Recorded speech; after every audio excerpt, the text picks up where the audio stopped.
There was a time when your work felt enough.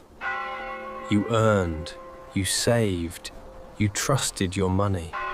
Behind that window, decisions were made. Numbers written in secret, digits added that no one could see, yet they would change everything you own.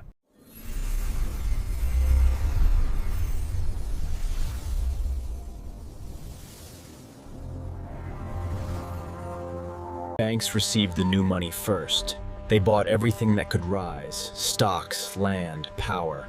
You received it last when prices had already gone up. Your dollars didn't disappear. They simply became worth less. They told you, everything's fine. But the shelves changed. The prices rose. The weight of your paycheck shrank.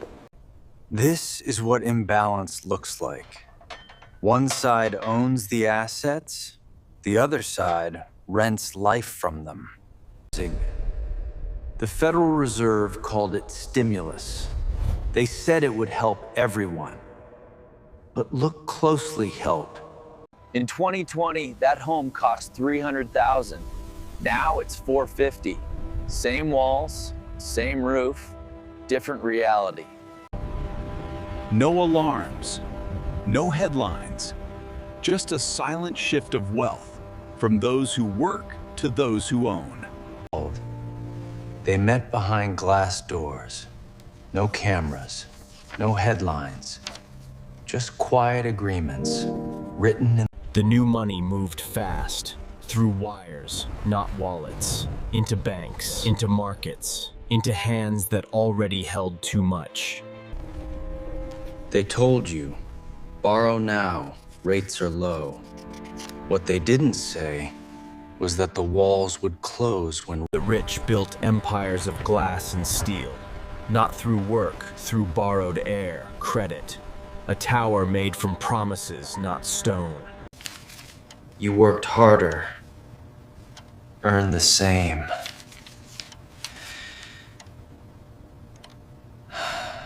The headline said, the economy is growing. But look closely.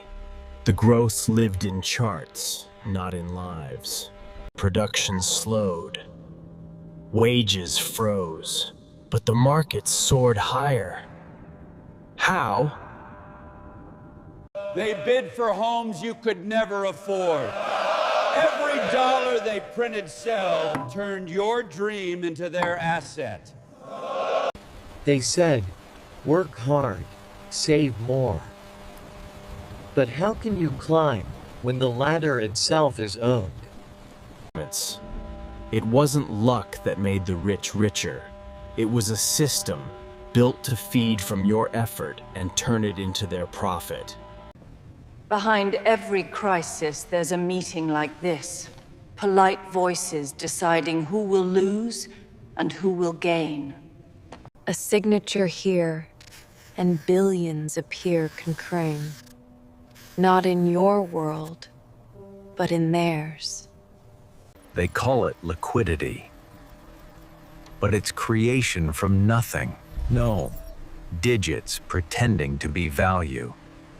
One act at the top ripples through every home, until your rent, your food, your dream, all cost more. The money never reaches you. It passes through glass walls, feeding assets, not lives. Credit for the wealthy, debt for everyone else. Same ladder to different gravity. When money floods the market, they buy what you can't faucet and call it recovery. You keep working harder, but your shadow grows, because light bends toward the powerful. They said inflation is 8%, but your life knows it's 30.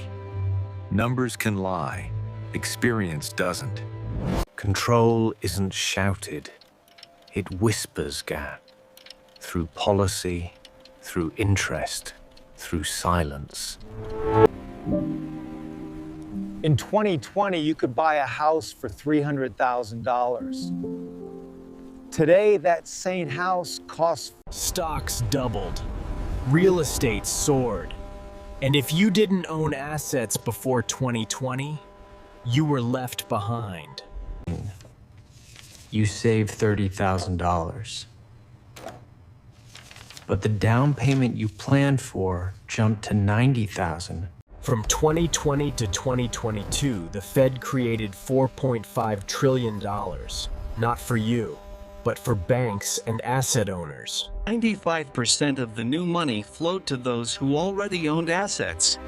5% trickled to ordinary citizens through small stimulus checks. Housing, food, gas, rent all went up 30–40%. Wages barely budged. You became poorer in real terms. They borrowed against stocks at near zero interest, bought more assets, and profited while you struggled. Money flows fastest to those closest to the source. You, at the bottom, got the inflation, but none of the benefit. The Federal Reserve didn't act to help you. Their mandate? Protect the financial system. You were never the system. Your dollars didn't vanish. They just lost value. And the gap between you and the wealthy widened by design, in plain sight. You worked, saved, planned, but the cost of living rose faster than your wages.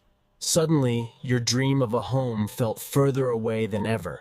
Businesses closed, streets emptied, yet asset prices surged. The system rewarded owners while punishing workers. Groceries cost more than ever before, and your paycheck didn't stretch. Every purchase felt heavier. Student loans stacked up, interest piled higher, and wages barely budged to keep pace with rising costs. Houses you could have bought for $300,000 now cost $450,000. Your savings couldn't catch up, no matter how disciplined. You earned, you saved, you worked long hours, yet each month felt like a step backward. The system moved faster than you could. Meanwhile, those with assets watched them grow. Stocks doubled, houses appreciated, and they did nothing but wait. Rent went up 30–40%. Groceries, gas, childcare, all rising while your salary barely budged. You didn't fail. You were caught in a system designed to favor the owners of assets. Awareness is the